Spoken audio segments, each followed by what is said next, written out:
乡亲，大家平安。今仔日是新历的4月26，旧历的3月22，礼拜5。新闻的头一条来看，台中大理一间面体火烧厝，家在厝边斗有地角救人一命。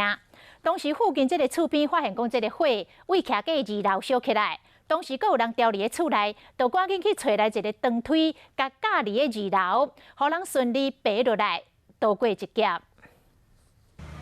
火有够严，赶到现场的消防人员一直灌水拍火，真明显看得出来导火点伫2楼。导火时，厝内还阁有人掉伫内底。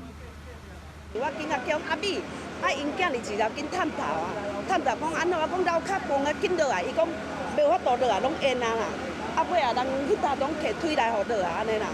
厝边一个看到导火，赶紧叫人逃命，搁找推协助厝内一个查甫人走出来。当时姓江的厝主出外去，转来到厝了，发现讲厝导火啊，加在因后生已经走出来啊。伊真的去甲叫命，我讲阿哥伫内底，伊讲有出来啊。隔壁1号有一位70岁的老翁，那因为过度惊吓，所以心脏有不适，那由我们的9号车送医。 消防队员一个赶到位，用差不多半点钟就将火完全拍花。1楼甲2楼家具杂物差不多拢烧了去啊，估计损失有20万。不幸中的大幸是，外口厝边赶紧报警甲救人，才无造成人员的伤亡。